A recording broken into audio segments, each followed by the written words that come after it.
Hi there, everyone. This is Donovan Dreyer here today, and today we have Dr. Elena Estanol. Elena, welcome.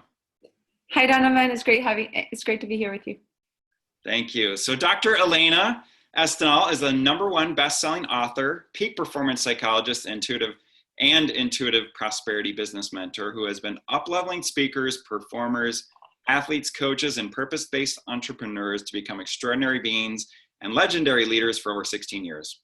Her unique system, In Flow and On Fire, unlocks and unleashes your unlimited potential to take courageous action to defy the ordinary and become extraordinary in business and life. Her unique system aligns body, mind, and spirit to manifest her clients' visions and profitable and transformational businesses that change the world. So, Elena, it is great to have you here today. I'm really honored to be here with you, Donovan. Thank you for inviting me. All right, well, I want to share a little bit, or actually, why don't you go ahead and share our story? So we both were living in Fort Collins, Colorado, and then tell us a little bit about how we crossed paths and met.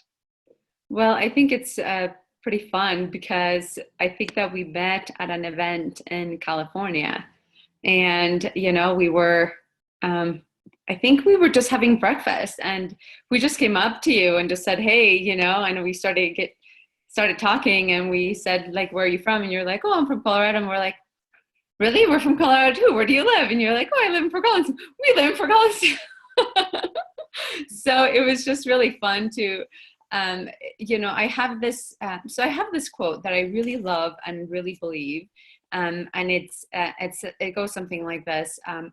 Fine red threads connects everyone that you're destined to meet, regardless of time, place, or circumstance. The thread may stretch or tangle, but it will never break.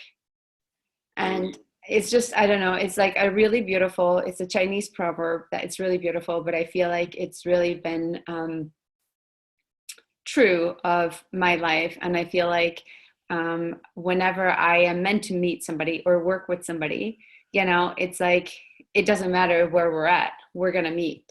I think about just even my partner, my husband, Shane, like he was from North Dakota and I was from Mexico City. It's like these two very unlikely characters that would ever meet. And somehow we both were drawn to go to Utah and do our studies and met, and so I just feel like just being able to trust the fabric of we're going to come into contact if we're open with the people that we need to actually connect with, so you were one of them. Yeah, that's really cool. And I like one of your premises is that you use your intuition a lot in your decision making. And so that kind of, chance meeting or non-chance meeting is really fit and aligns with your overall style and mission. So carry on a little bit more about how that intuition plays into the decision making within even within business. You're pulling that into business, which I think is really cool. Sure. Well, before I even answer that question, maybe I'll just share a little bit about the fact that, when people talk about intuition, and, as people are listening, it sounds like this very woo-woo thing. And so I just want to say that, I have this incredible gift, just like each one of you. And, we either develop it and honor it, or we don't, depending on how we are raised and the kind of messages that we are given as we grow up. And I am the daughter of 2 physicians. And so I grew up in a household where on one hand, we needed to do a lot of studying and, hard science stuff, and woo-woo stuff was not really a thing. And on the another hand, on my mom's side, I am basically like a 4th generation, shaman, medium, that it's something that's been in my family, but we don't really talk about it. And so it's kind of an interesting juxtaposition because I've felt it very strongly my whole life, but I didn't always talk about it, and I didn't always use it because I was really afraid of what people were going to say. I was so afraid. I'm like, oh my gosh, people are going to think that I'm crazy because I'm seeing things and I'm thinking, I'm hearing things. And, being a psychologist and, kind of it's fascinating because kind of the DSM is like, are you seeing things that are not there? Are you hearing things that are not there? You know, and like that all like ends up categorizing you into this place of like, okay, well, there's something really wrong with you. And so I really wanted to just kind of be open about that, because I feel like we have pathologized so much of our gifts as human beings that we are really afraid of showing up as who we really are and really sharing our gifts like in their full expression, you know. And I feel like more and more intuition is one of the gifts that we need to really develop so that we can move into this new world that we're moving into. And in some ways, we're all kind of feeling it, you know, like people are getting a lot more sensitive. And, you know, I have people telling me like, I have a hard time watching the news because all of a sudden I'm crying and I don't know how to deal with it, right? Or I'm going into a room and all of a sudden I'm getting really overwhelmed by all these feelings and I don't know what's wrong with me. And, you know, and so I can just say that it's like, there's nothing wrong with you. You know, it's just that you're actually like, evolving and raising your vibration. But as we go through that process, it doesn't always feel comfortable. And and when we don't understand it, it's really, really easy to pathologize it. So I spent a lot of my childhood and young adulthood feeling like there was something really wrong with me because I could, you know, I could have a conversation with somebody and then they were saying nice things to me and I felt like horrible, you know, and I was like, what is it, you know? And I could just, and it was that they were being totally dishonest, you know, they just didn't like me at all. And they were just saying something, you know, and so, and I could sense that. But when I was that young, I couldn't really put a finger on, you know, when what you see is one thing and what you sense, you know, in this, other realm, something else, it's very confusing. And so I just kind of wanted to just share a little bit of that because from in one perspective, I feel like we're all intuitive and we need to develop those skills. From another is that I've also spent all this years studying and researching and, you know, kind of trying to bridge these two worlds because I want people to really understand that this is not as woo-woo as we make it out to be, if that makes any sense. Yeah, it does. I mean, you do that really well. You know, I definitely feel like some people are one extreme or the other and totally incapable of bridging those two at all. Like it's a real struggle. And there's, like you said, it's something that, you know, people don't really want. They want to put a guard up or a mask up if it's something that's pathologized or not. It's really frowned upon in our society. And then you find a way to actually make these two things work and bring them together. So that's one thing I think is really, really impressive because it seems to me like that's what we need more and more. And I want to share the piece that, I mean, I think a lot of times people don't understand what intuition is. And intuition is just really being able to connect to your sense of inner knowing, your sense of, I call it your inner GPS, right? Like your internal guidance system that is really telling you moment to moment, you know, what is it that you need to do, but it's not necessarily being able to have a crystal ball or anticipate the future or anything like that. I think a lot of times people meet me, some of my employees are like, okay, well, so what's going to happen? Because, you know, I'm like, I don't have a crystal ball. Like, I don't know what's going to happen. You know, I can't tell you what's going to happen. Right. And so, but it's, so I'm going to give an example. So my guess is that you, and, you know, as people are listening to us, is that you've had an experience in your life where you had a really strong sense that you needed to do something, you know, whether it was like, you know, go here, talk to that person, enroll in this course, you know. And so, you know, so as I'm talking, you know, can you think of one of those things for you? Yeah, I personally can. You know, there's definitely been times where, you know, I guess you see enough within the marketing world and the advertising world that, you know, if you're going to make a decision to invest in yourself, there's really a fine line between, hey, they're like pulling me into this versus, Right. no, I just know. So it's just one of those things that like we say, it's a gut level feeling. That's the way that a lot of people have always expressed intuition, is just, oh, I'm going with my gut, or it's a gut level feel. And, it's tricky when it's mixed in with the marketing and the advertising and how good that all is. But I think that's the way I'd sense it, is I've taken a program or two where it's just like, I know this is what I need to do. And I don't have a lot of data to back that up. Which I think is really important, because we tend to, what we do is that we tend to make, or if we are connected to our intuition, we tend to sense those intuitive prompts, and then we use our mind to try to rationalize, why that is a good decision.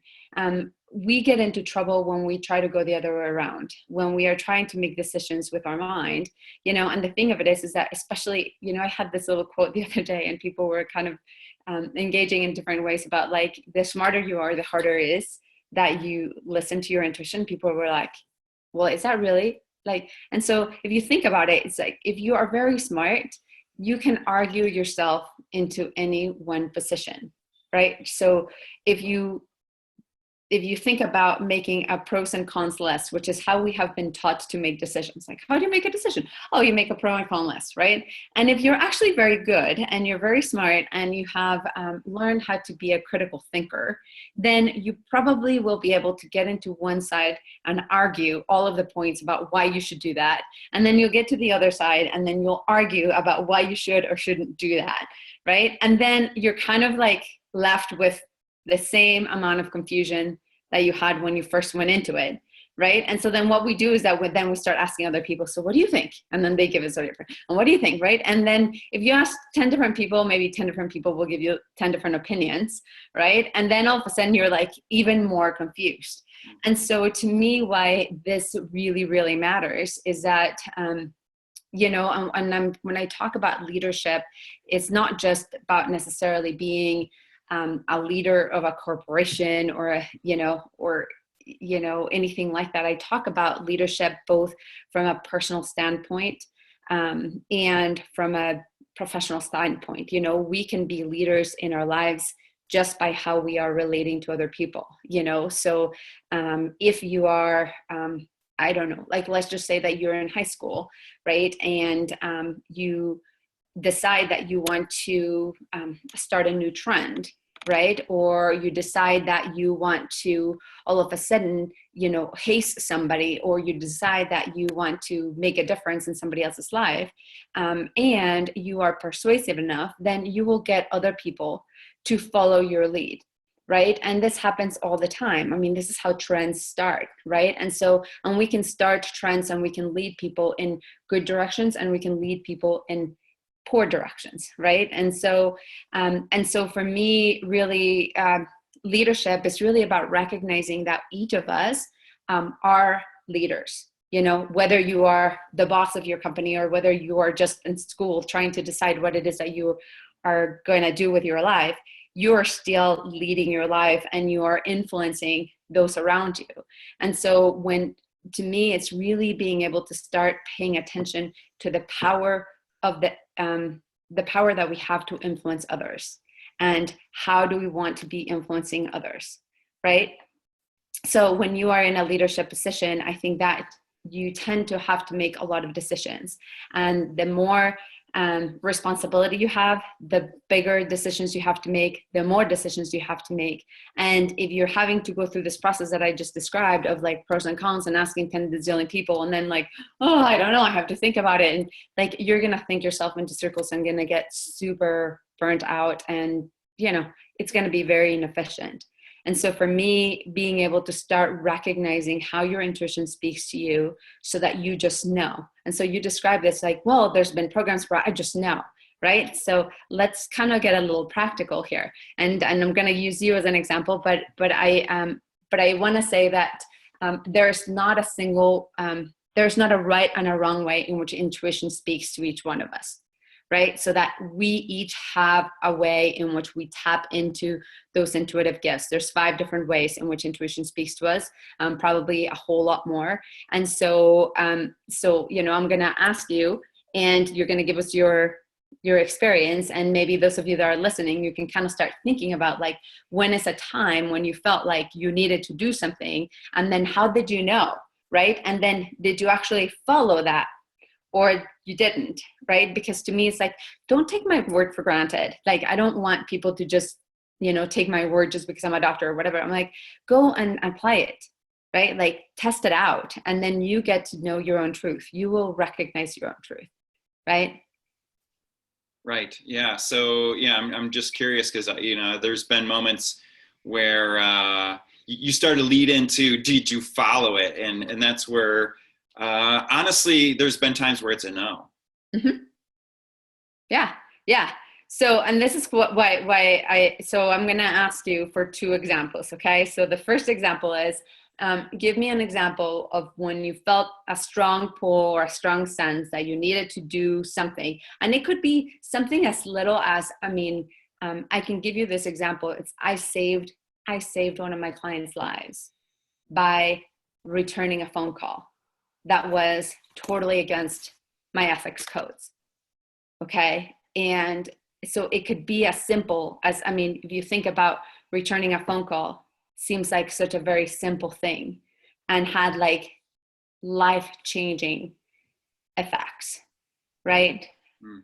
And so it doesn't have to be like this major thing. It could be like, call Susie, or it could be, yeah. Well, I think a recent one is I followed up with an opportunity to go to the high school and just hand out some materials about what I do. And it was like, well, nobody's coming around to pick up these resources and materials. They had 2 different nights where they were giving out these resources, and plus they had sessions for people to go into. And it seemed like everybody already picked them up on the first night, and I was there on the second night, and nobody was coming by, but somebody overheard me explaining what I do and then passed that word on to somebody else, and that directly related to a new client. So I felt like, oh, this was a total loss, but something just made me like want to go there and just stand around and hand out material about my coaching, and it actually paid off. I just didn't think it did at the time, and it just didn't seem like that was the right intuition at all. Right. So this is a great example. So how did you know that was what you, like, when you said, I felt like I needed to go do it? How did you know? Like, what was that felt sense for you? I think partly, it was a community event, and looking to establish myself more locally here. I had the time available. It was pretty easy to do. Okay. So it was kind of like one of those situations where you don't need to make any kind of charts. It's kind of one of those no-brainers. It was just a no-brainer decision to fit in. But then it did feel like a bit of a waste when I was actually there. Okay. And it actually turned out not to be true. Okay, so you're giving me a very heady response. Yes. Right, which is okay, because this is how we're used to making decisions. That's the thing, right? Like, we're like, okay, well, like, I have the time and right? But you could have just stayed home and watched TV, or you could have just stayed home and hung out with your kids, and right. So, but there was something else that probably, and maybe it was just like, oh, I just need to be there, or maybe physically, like maybe in your heart or in your gut, you just have a particular sensation. Okay, yeah, I think for me, there's been, to be super honest, there's been kind of some walls up or barriers to stepping up and stepping out. So anytime you like open that door, you're actually opening the door to success. So you would think that failure is the thing that you're most afraid of, but I think sometimes it's the success that might happen that you're afraid to step into and step up to as a leader.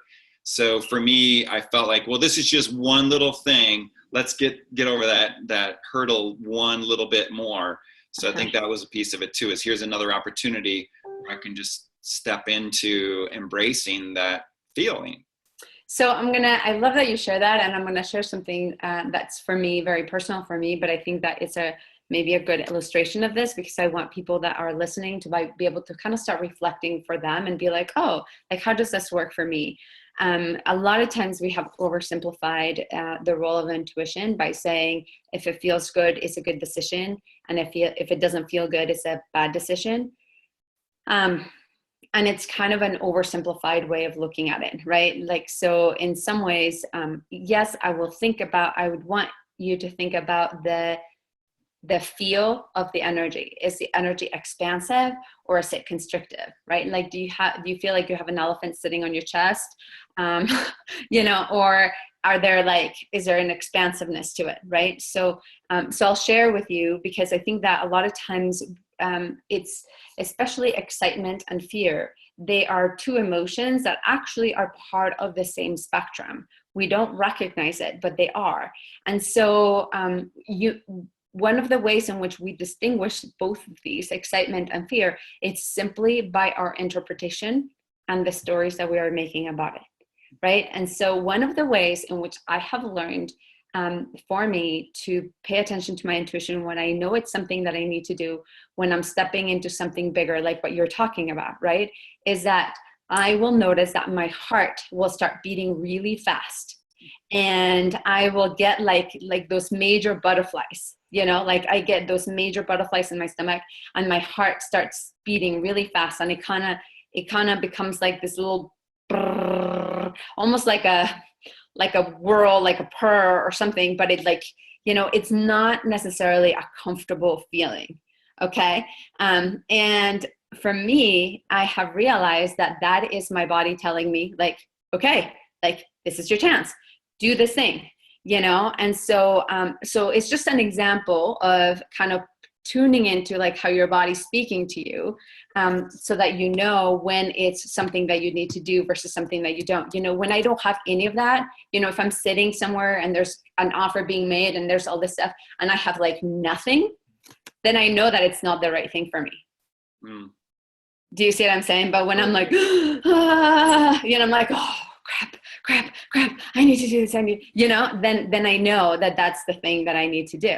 And so it might be different for each person, right? So, but I'm just kind of, illustrating how it doesn't always is just about comfort, but it's about kind of being able to start discovering. How you discover this is that you actually move forward, right? So the other experience would be, what is an experience where you felt like you needed to do something and you were like, yeah, I should do that. And then you're like, I'm not gonna, and you don't. Well, I think if we weave back into, and we're helping people with turning their passion into something they can make a living off of, the people we're serving can do what they love for a living, monetize their passion. And when I think about that feeling you just described, I get it all the time. Like if you're really trying to dial it into how often you have an opportunity to be pulled this direction, that direction, the other direction, 15 different directions at once is a constant for somebody who's like, I don't know what to do. This whole business thing is crazy. And I thought if I got subscribers over here, it would work. Or if I did this thing over there, it would work. And sometimes things work a little bit, but then, I've realized, man, I got to hold that at bay sometimes. That's just another opportunity that does make me feel super excited like that, or oh, this really feels like my gut is telling me to go for it, and it's not. They're really, so maybe if you can help us contrast that feeling that's spot on, go for it, versus time out, somebody's pulling me where I can't be pulled right now. I really need to keep this at bay. Well, and that's where and this is where I'm happy to share my own experience, but where I really want to emphasize that each of us will have our own experience. So what I'm describing, it's true for me, but it might be different for other people. Do you see what I'm saying? And I'll try to be succinct, but intuition usually speaks to us in, I say a bunch of different ways, but I'm going to say one of it is images, is that we will see something, and sometimes it's more like a flash of something. I think people that are very good at visual stuff might see more like an imagery, in your mind's eyes, right? It's not that you're seeing something, but it's in your mind, you're seeing something, right?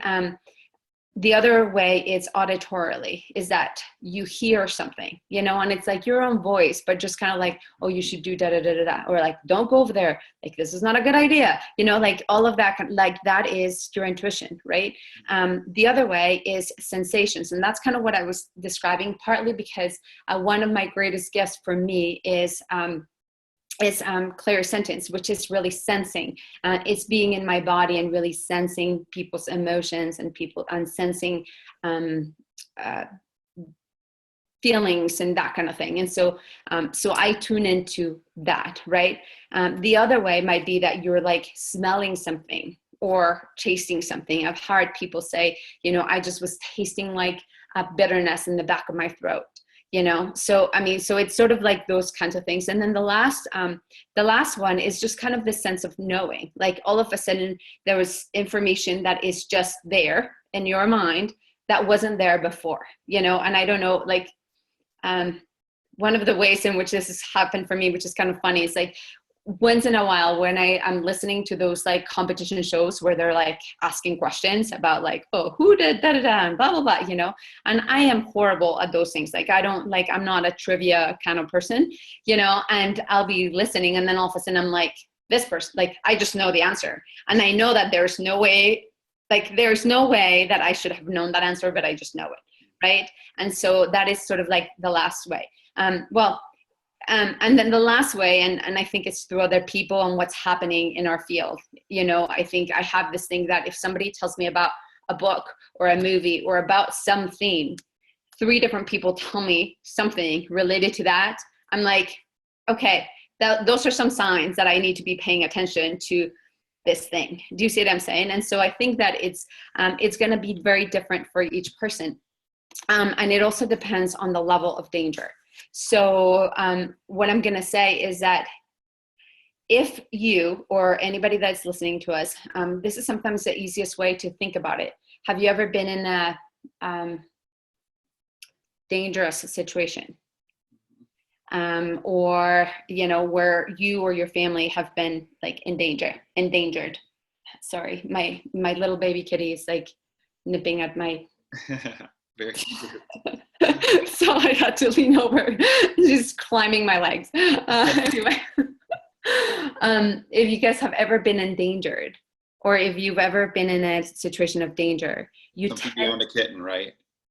Yeah, you tend to hear something really direct, right? So for me, it's like very direct, like don't do that or go here, so it's not like so for me, I always get auditory in some ways and sensation, right? Like it just feels like I can't, like literally, like I have an elephant sitting on my chest, and or I'm hearing something like don't, or do this instead, or that kind of thing. So, but each person is going to be different. And this is why I'm like, I want you to, the best way for you to be able to start looking at how your intuition speaking to you is make a list. Make a list of all of the events in your life where you remember having a strong sense of having to do something, right? And write down what it is, just 1 line or 2. And then on the next column, write, did you actually follow or you didn't? Right? Which is, I think, because this is how we test it out, right? And then what was the outcome? Like, what was the immediate outcome? What was the later outcome?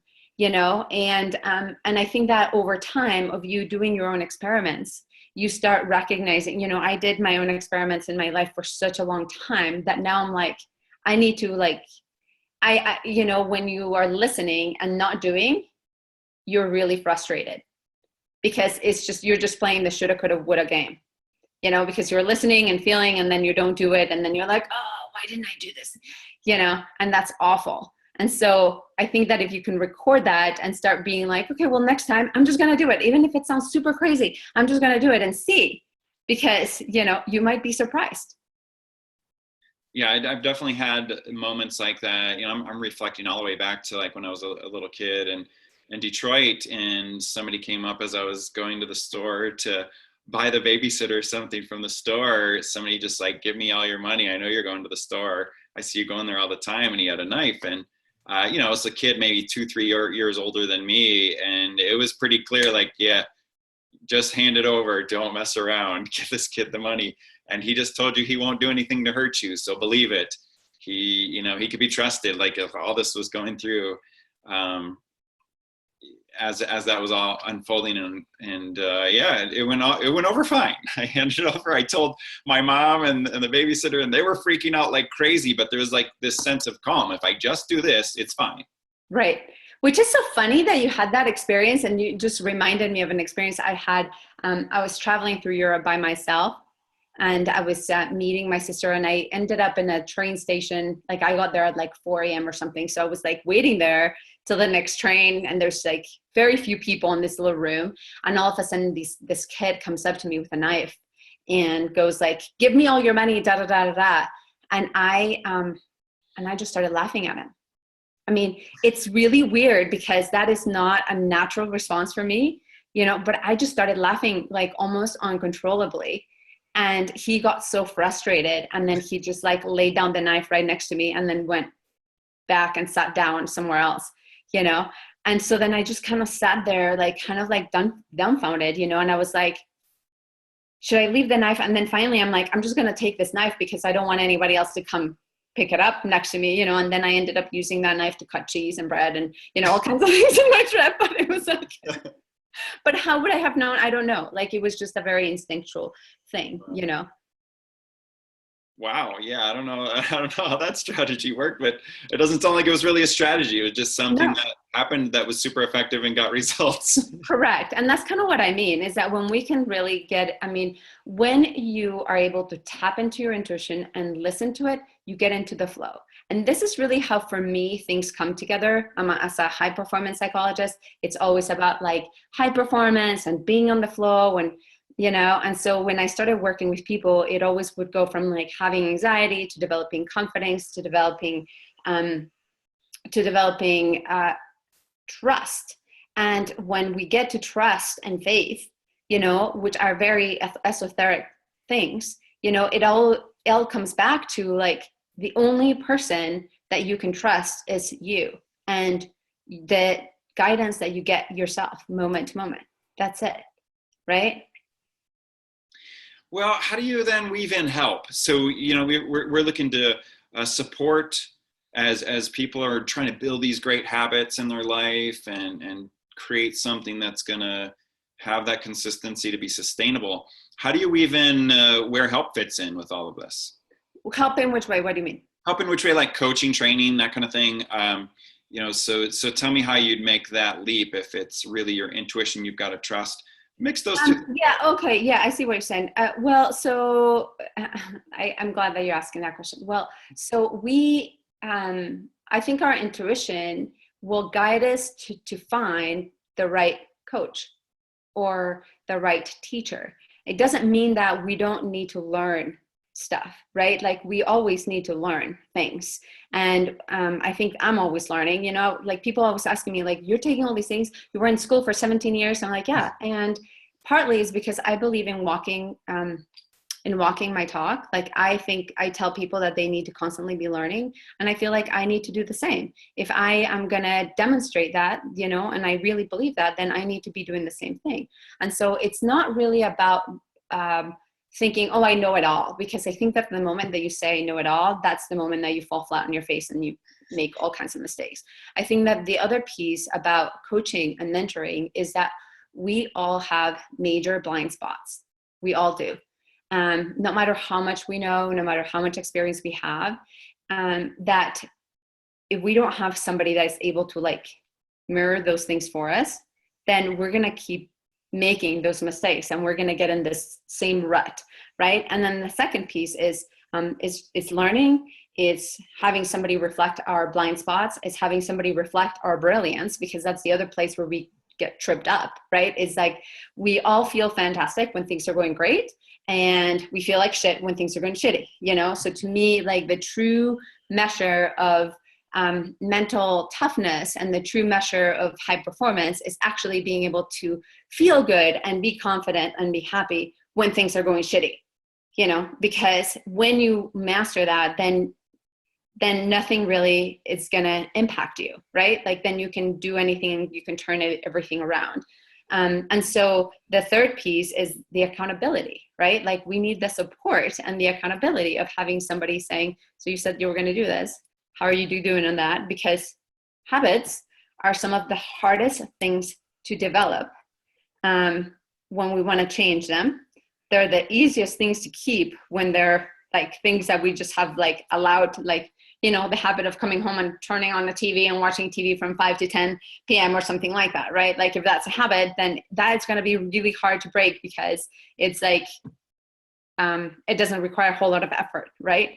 But all of the research has now told us that people that achieve mastery and excellence in any field is more due to effective habits than it is to natural talent.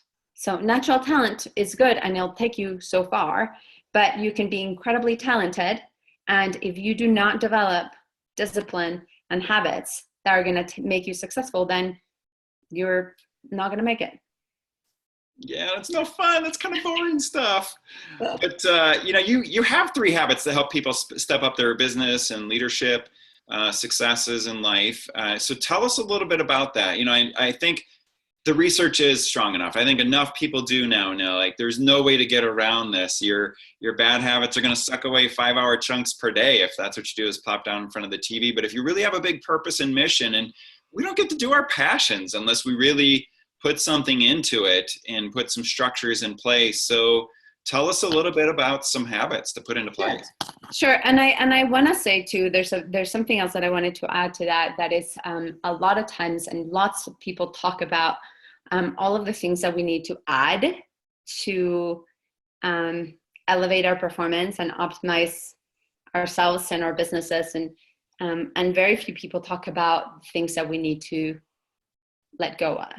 And so there is a huge component of also working with somebody that has to do with you letting go of negative belief patterns. I think that that's one of the things that usually keep people stuck and blocked from moving forward. Letting go of negative habits, letting go of, do you see what I'm saying? So there's also a process of shedding that most people don't like to talk about. Most people don't really like to, you know, it's like, the way that I look at it is like, if you've been taking if instead of you taking out the garbage for all these years, you've been putting your garbage in the garage, like in the garage or in your basement, and you've just been storing it there, like no amount of air freshener in your house is going to keep the stink out, right? Like it's just going to start stinking up the entire place. And so at one point we're going to have to go in and like literally like take out the garbage so that then we can start like freshening up the air and all of that kind of stuff, right? Yes. So about the 3 habits, I think that, and so one of the most important pieces that I like to teach people is the importance of creating a powerful morning routine.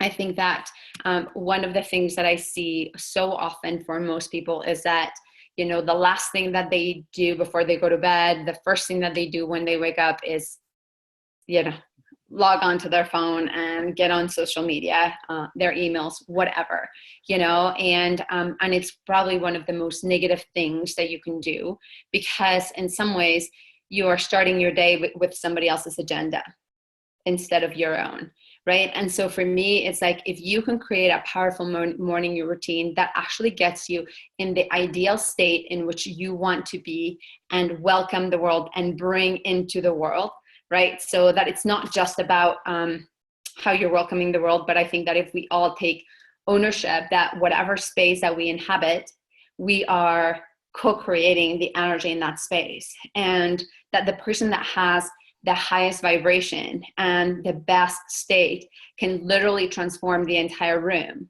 then we have, you know, this amazing opportunity. But we're not going to be able to do that if we can't do it for ourselves. Right. And so I often tell people, like, nobody's going to buy anything. If you can't inspire yourself, you know, you can't inspire anybody else to buy anything. So you first have to inspire yourself. Right. So to me, it's a powerful morning routine that could be, you know, it could include, you know, exercise, breakfast. For me, it needs to have meditation, perhaps writing or reading, you know, whatever is going to get you into that optimal state. It's going to be really, really ideal. And actually, one of the things that I'm going to give access to our listeners to is It's actually a course that that I normally sell, but they will get access for free. That will give them basically really practical tools to start creating habits to increase their energy, like all 4 sources of energy. Awesome. Thank you, Elena. So that's one of them, right? Like powerful morning routine is one of the habits, and feel free for you to chime in if you know, I don't know if you want to add anything to that. I just, yeah, I'm grateful. It's awesome that you're offering that, and I appreciate it. Yeah, and I agree. You know, starting the day off right. You know, that the way you put it is beautiful. Like, it is other people's agenda. You know, it's going to pop on. You're going to be sucked into it, and it's going to be awesome. And then that was their agenda to get your attention. That was their agenda to share with you what they had to offer for the day. But what's your giving? What's your offering for the day? Right. What do you do? Well, and you know, it's so funny. It's one of the first things that I taught my admin to do. I said, don't check your email before you go to bed. Don't check your email first thing in the morning, because you don't really know what's going to be there, right? So it might be something like really wonderful, or there might be somebody like being really bitchy or demanding all the stuff. And then all of a sudden, if that's what you are looking at right before, right, then you're like immediately into a stress state, right? Which goes into your area, right? Like you immediately go into a stressed out state, and then you can't really work or function in any optimal way when you're like frazzled and stressed out, right? And so to me, it's like, get yourself into your best ideal state so that then you can walk into the eye of the storm and be like, I got this, right? I think that the second part of the habits is really, it's kind of a big umbrella, and it's really developing inner emotional resilience. And this kind of overlaps a little bit with your work, but for me is finding all of the ways in which you can shift your state, especially from when you are feeling angry, frustrated, sad, disappointed, discouraged, into a place where I call it on fire. And this is part of my, you know, part of my process, you know, my blueprint of inflow and on fire, right? Like to me, it's like when you're on fire, you don't really need motivation, because you're so like, you're on fire, you're inspired, you have like all the oomph and all the energy to like keep going, you know. And you've asked me this, like, how do you keep going? How do you, I'm like, because when I'm aligned and I'm totally on fire, I don't need anything to be like motivating me, right? Like it's coming from within, right? And so the piece about developing emotional resilience, and it could be as simple as finding a couple of songs that you resonate with, that really shift you back into what you feel is your home vibration. You know, it might be meditation, it might be talking to a friend, it might be like, so it might be like a series of things that you develop over time that will allow you to be able to shift from one state to the other. But I think that it's one of the hardest things that we struggle with as human beings, as leaders. And it's usually when we make the biggest mistakes, is when we are, you know, just being, responding emotionally, when we are, you know, in that heightened state, angry or frustrated, and then we just are snappy, right? And so when we're able to recognize that and shift ourselves, and then be like, okay, what is the impact that I want to have, right? And recognizing I cannot have any impact if I'm not in that state, right? Which that's a really, really important thing, which I don't think that most people recognize, is that we need to get ourselves into that state, right? So, and then being able to do that. And I think that the more that you can do that, then you can have pretty much anybody eating out of your hand, because, you know, you are capable of changing you. And then by it's credibility, you know, exactly. That's your credibility, you know, you're able to be that change. Exactly. And the third one is actually a very simple one. And it's, you know, I ask people to think about 3 words that describe who you want to be. 3 words that describe who you want people to remember you as. And then to really embody those words, like say them out loud every morning, and then put yourself reminders on your phone that go off at different times throughout the day that are asking you, are you being so, right? So to me, it's like my words are like courageous, inspiring, grateful, and so we're mindful. And so when it's like, are you being courageous, inspiring, and you're not, then you could be like, okay, so what do I need to do to shift myself into being this person? Right? So that's Yeah, kind I of, like that. I really do like those 3 words. As I've come into my own as a social innovator and social entrepreneur, the word provocative like fits images of like Hollywood people doing crazy things and that kind of thing. But I do like provocateur, where I like to provoke that passion you're talking about and spark that fire. And it is proactive. I think we get reactive up in the extremes of the stress and when things are really overwhelming, and then we're just reacting. And then in crisis, it'd be better to at least respond. But one step better than that for me is prevention. And then one step better than that is actually being proactive. So yeah, this really does dovetail with my work quite a bit, where you're helping people proactively work on getting into that flow and being on that other version of on fire, where it's passion and you're excited in life and you're really in that flow with ease. Totally. And I want to bridge this because I know that this is also for young men and women to be really looking at, okay, how do I start a business? And a lot of them are going to be listening and being like, okay, like how does this apply? Well, it applies like 100%, because if you cannot be clear about who you are, if you cannot be clear about, or at least who you want to be, and I don't say, I think that there's a lot of pressure to make decisions about like who you want to be in the world, like, an engineer or a doctor or whatever. And it's very overwhelming to think that that's who you're going to be for the rest of your life. And so my biggest advice is like, just pick something that you can see yourself doing for the next 5 years, because the world is evolving so quickly that, chances are that in 5 or 10 years, there's going to be professions out there that do not exist now. And there's professions now that will no longer exist then.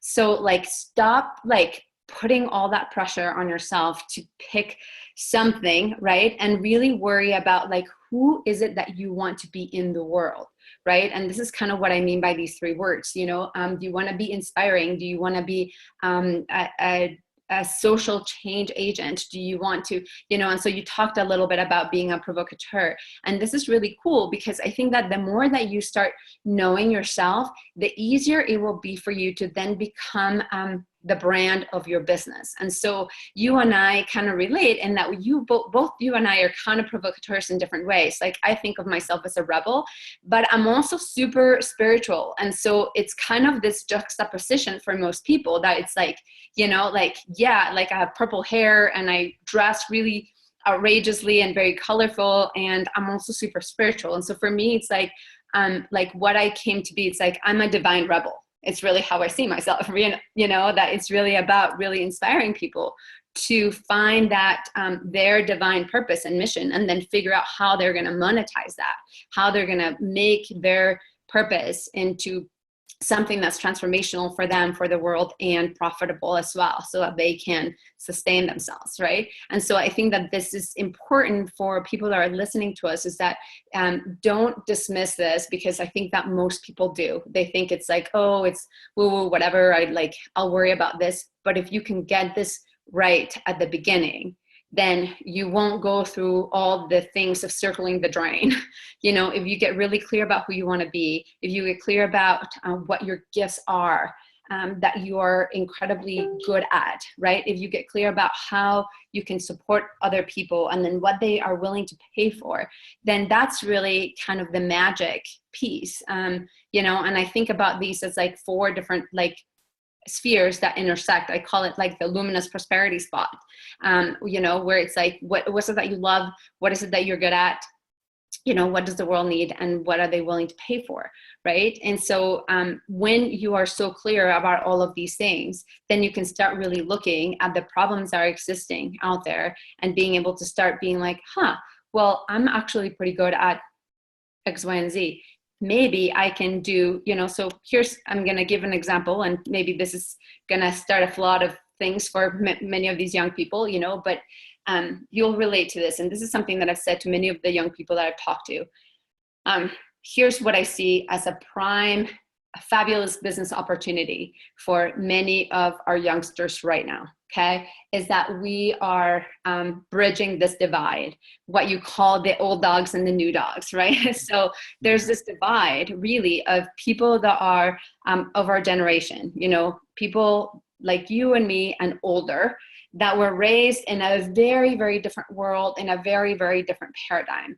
I think that there's a few of us that have kind of embraced all the technological advances and have been like, okay, let's learn the new tricks and do all this stuff. But there's a lot of people that aren't, right? There's a lot of people that all of this, it feels really overwhelming and scary. But they already have very well-established businesses. They are successful in their businesses as brick and mortar businesses. But all of this new technology and media is just kind of scary, right? And then we have all of our youngsters that have pretty much been raised with an iPhone attached to their hip.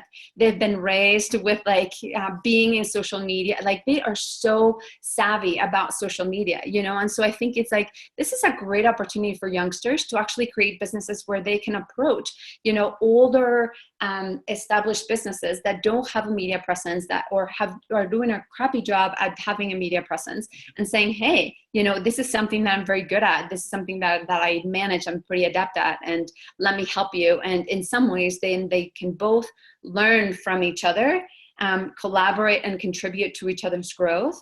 And I think that would be like a really beautiful opportunity, of kind of bridging that divide, for instance. Yeah, I really first of all, you took the pressure off. And, I think for me, there just came a time well, I can't look at this thing that's written out on the chart for kids to pick careers. That doesn't make any sense for me anymore to look at the peripheral. You need to get to the core and figure out these 3 words, or, where these, 4 areas intersect. Or for me, when I really nailed it, it was like a puzzle piece for me. Your true love and the thing that you really want to do to the world and the purpose it's going to give. It's like this 3-for-1 deal. Mm-hmm. You get to do what you love. The people around you locally are going to be happy to be around you is the right. second part of the deal. And the third part of the deal, it's going to be your best offering to the world. Mm-hmm. I like that to remove the pressure. And I like that you kind of have a different way to say the same thing or something similar. And then finally, that is very powerful. I think you and I are some of the only remaining digital immigrants left in the world, so this is one of the biggest things happening historically within the human race. Yeah. Is the very opportunity you talked about. So people in our generation need to look at that perspective of how do we pass on the importance of not doing a Zoom, but hey, Elena, let's get together for coffee. And then you actually meet in person. And then, also embracing things connecting over social media, connecting like we are right now. It's both. It's not either or, it's both.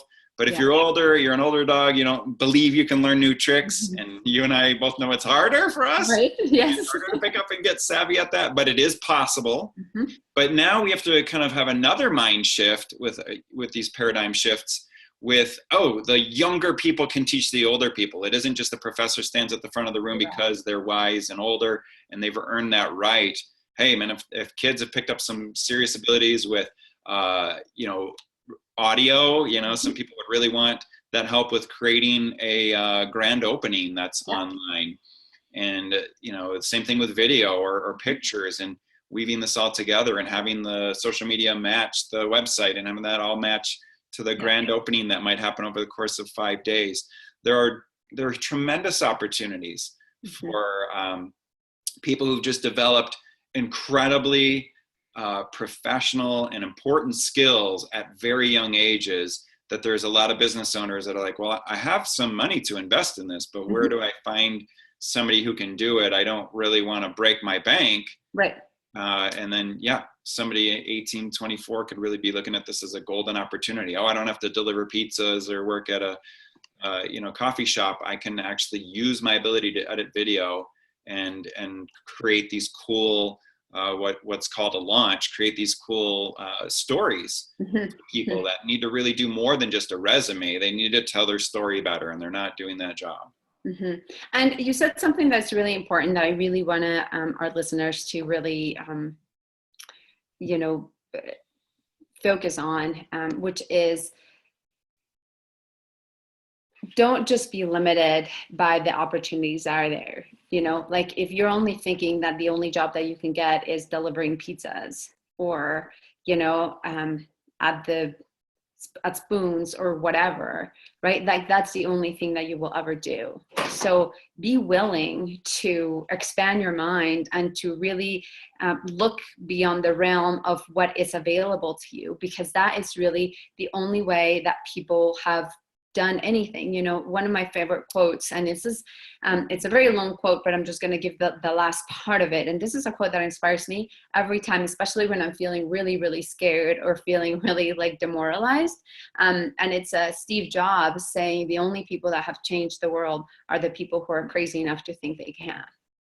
And I love that quote because it really speaks to the importance of really connecting to that vision, of being willing to be out there, of seeing something beyond what it's like available at this moment.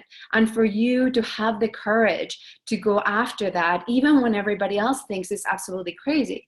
And this is where mindset comes in, and then have the perseverance, right? Because I think that this is where we fit. Like when we talk about people failing and businesses failing, the only reason why they fail is because people give up.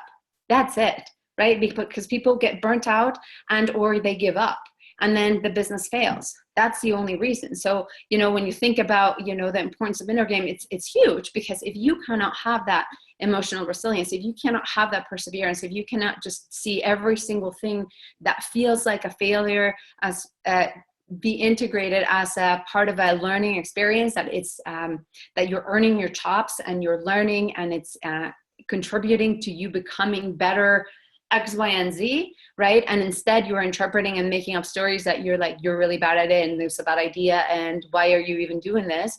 Then that's going to be the biggest difference between somebody that succeeds and somebody that fails.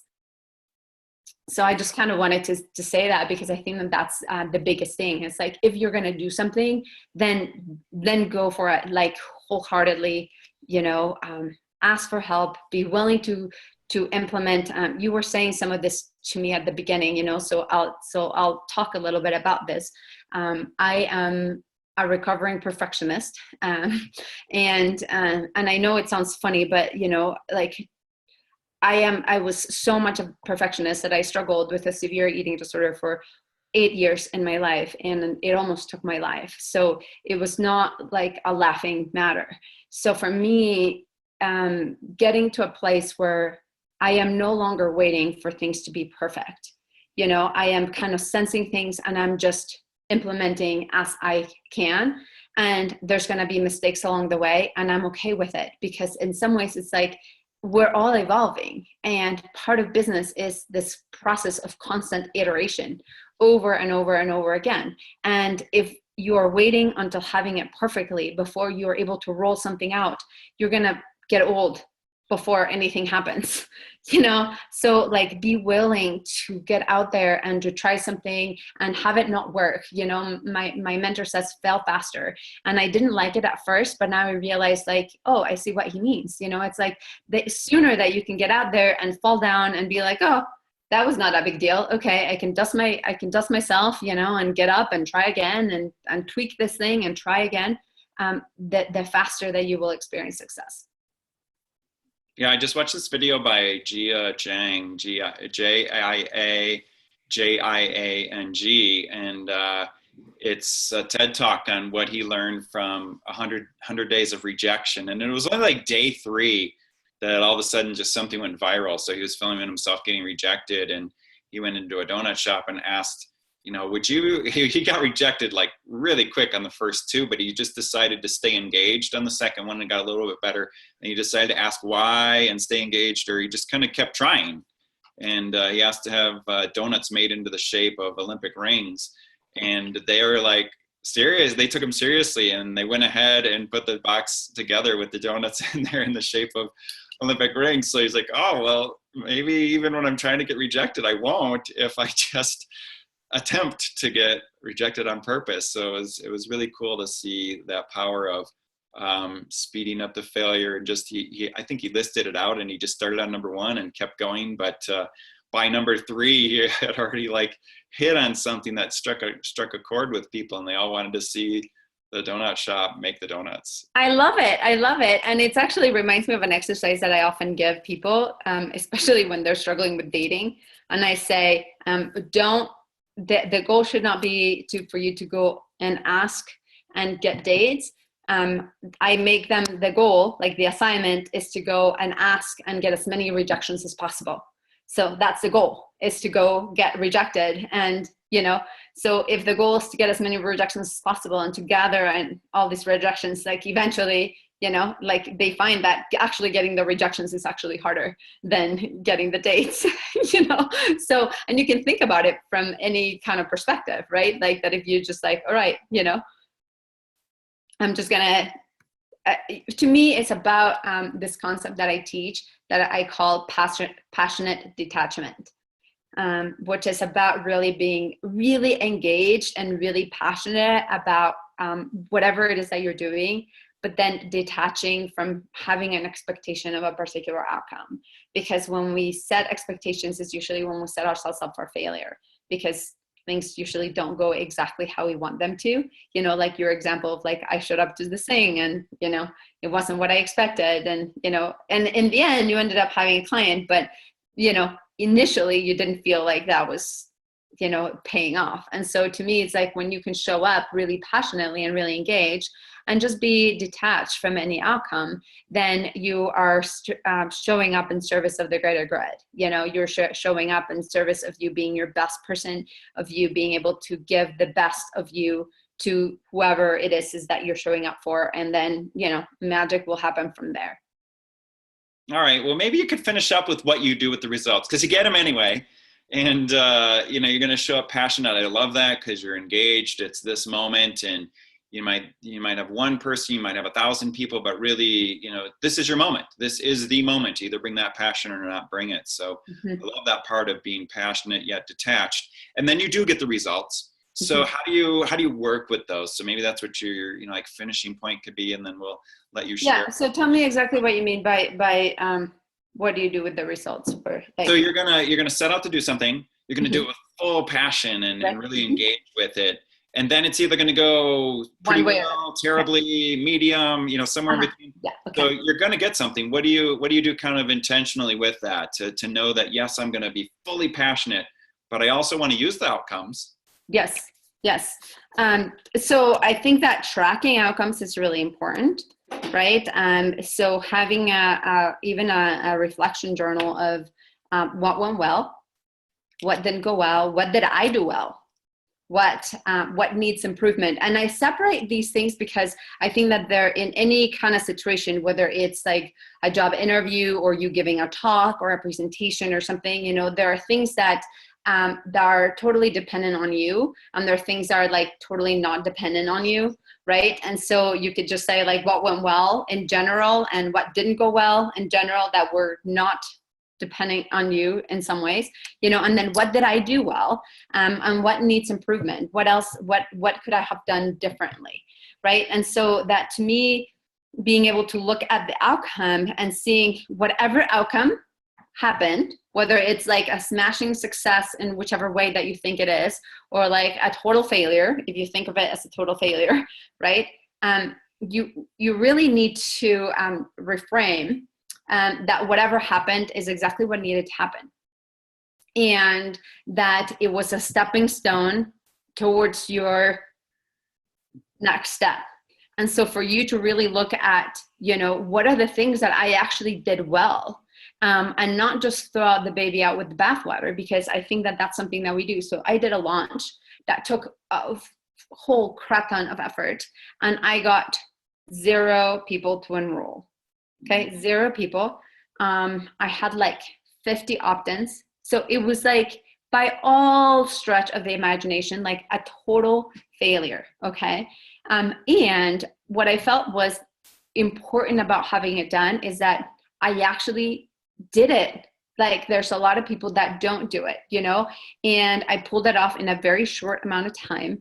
And I was able to then go back and get feedback from different people about like what resonated, what didn't resonate, what I needed. So I had a really clear picture of what I needed to do the next time around, you know, and for me to be able to also evaluate, like, was that the right strategy for me, that I needed to do a different strategy? Was that really aligned with me or not aligned? Do you see what I'm saying? And so in some ways, it's really about thinking about whatever result you get, you know, can you interpret and can you make a story that it's about, that it's empowering, that it's about like, here's how you improved and progressed, because we have a habit of really looking at, here's where we wanted to go and here's where I was, and looking at the deficit. Instead of really looking at, here's where I was and this is where I got to, and here's my progression, right? And so when we can focus on the way in which we have progressed, you know, then I think that we can feel, we can kind of even like congratulate ourselves. We can feel like, I was like, I'm pretty freaking proud of myself because I did this. I had never done this. I had no idea what I was doing, and I did this stuff. And that, like, you know, was really important. And so, but I could have just said like, oh, that was a total failure and I don't know what I'm doing. And right. And so how you interpret those results matter like 100-fold, because if you don't know how to interpret them in a way that are going to be empowering for you, if you don't know how to create stories that are going to be empowering for you, so you keep going, then you're going to be done, you know? And when you think about it, you know, we all have heard this many, many times, right? That it takes like 10,000 hours to achieve mastery.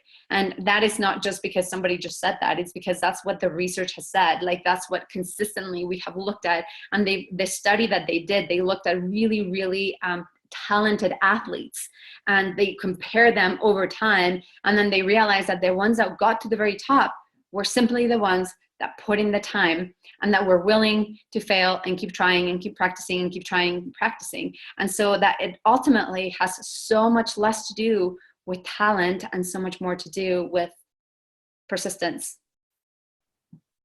Well, I love that you're so vulnerable again, you know, telling about your, you know, eating disorder earlier, and then now with, you know, your launch process and how that went. You know, because it does give a window into your mind, because I really do believe like you definitely embody the flow and the fire, and that's the way you roll, and the perseverance too, you know, to look at our coming generation. I've been working intimately with them as a high school counselor for 16 years now, and just watching the younger millennials and then the next generations, the founders, come into at least like they just don't want to accept that this is the way it has to be, which is really cool. So there's some boldness there. And then at the same time, I see some with absolute like zero belief. Right. You're just like this idea of reframing it is so huge. So they got to keep that fire. You know, you really got to nourish and nurse and fuel that fire constantly.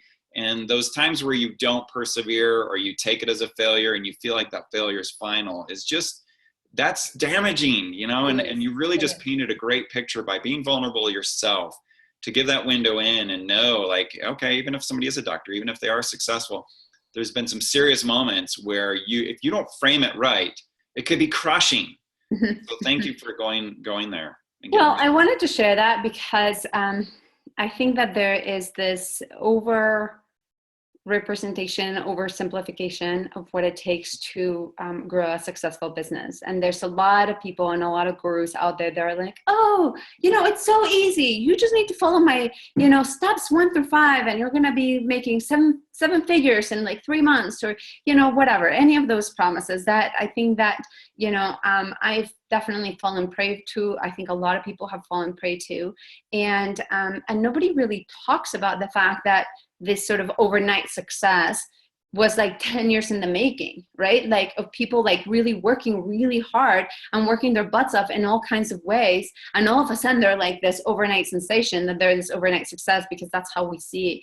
And I just feel like it's so important for young people to know that. Like I wanted to be vulnerable and for them to hear that, because there's this sort of idealization that if you can't make it happen right away, that then there's something wrong with you, and then you get discouraged, you know. And so I think that the biggest thing is it has little to do with a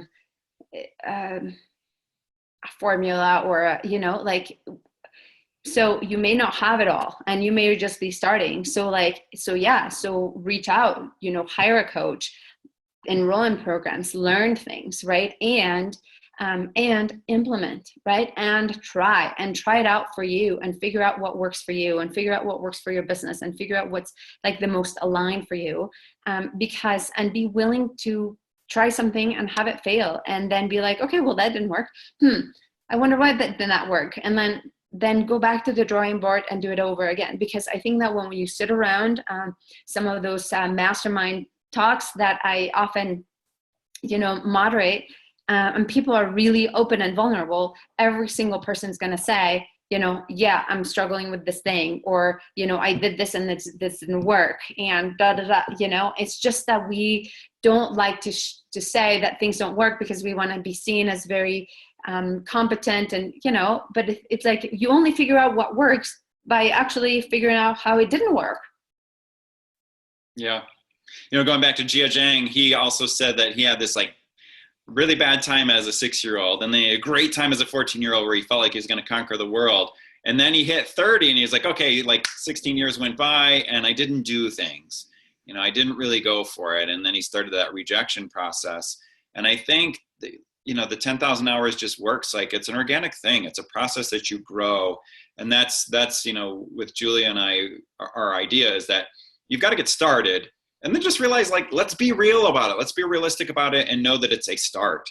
It is. Magic could happen. Some things go viral and things go crazy, but that's so rare. Right. And then for everybody else, you aren't going to get there in 5-step formulas or just, working these blueprints and recipes, but you can get there. Yeah. And you start to get that support and you have the ability to stick with it, then when you're realistic and do those steps, it happens. And don't be afraid to reach out and ask for what you want.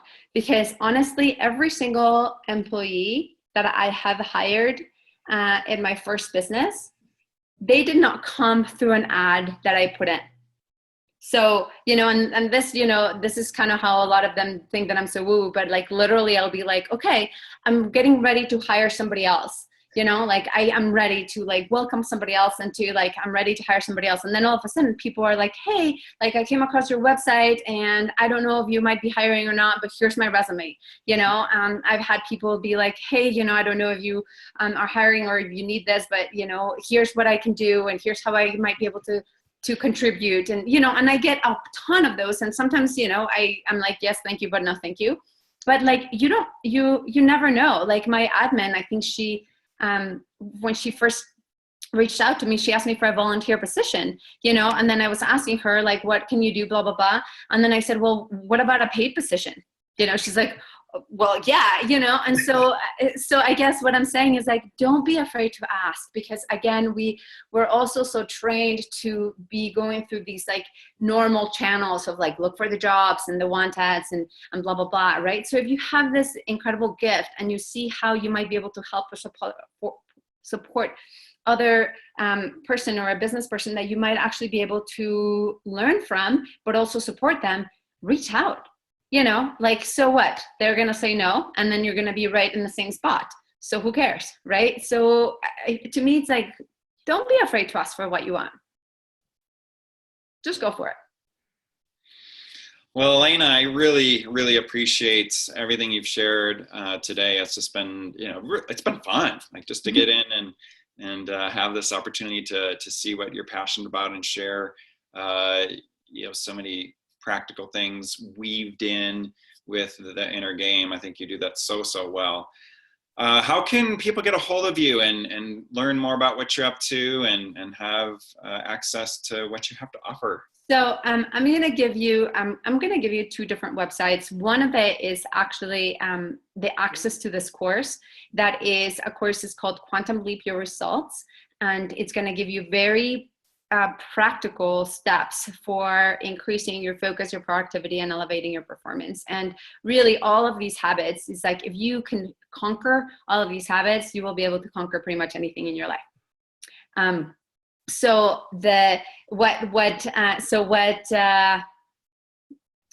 Donovan has pulled up right there is my website, which is intuitivebusinessmastery.com.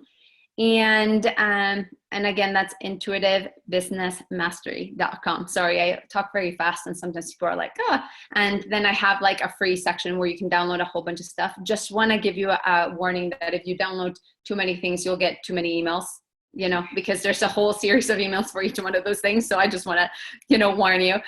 But you can go directly to tinyurl.com/quantum Elena. So tinyurl.com/QUANTUM quantum Elena. And that will get you to the page that is just kind of talking about the quantum / No, I think that you, okay. Yeah.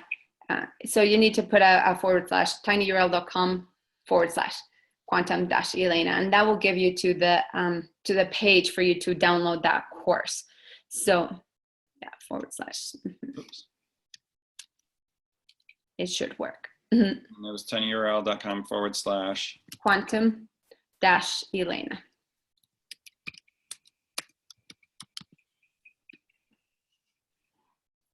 And in some ways, so you'll see that will be kind of the easiest way to get it, but you can also get it through my intuitivebusinessmastery.com /free.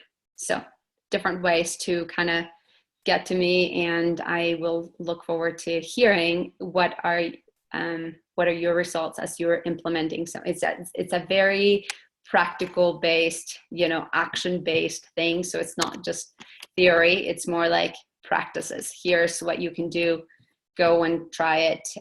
So I'm very much about like making things practical, because I really believe that information without implementation is clutter, and I don't like to be clutter in people's lives. And so really being able to just go and implement, and really I'd love to hear how your life changes by doing some of those things.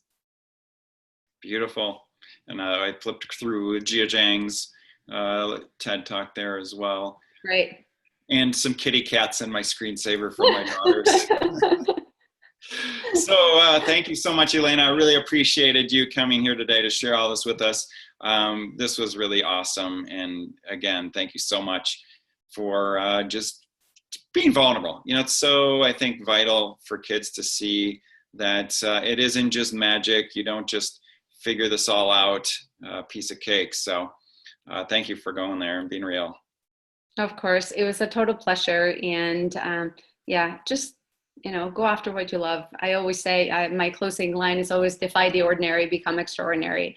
And the only way that we become extraordinary is just by, defying all of the things that constrict us, and just being like, okay, I'm willing to go after all those things that, who knows, and I think that that's just how we get to become bigger than what we ever thought we could.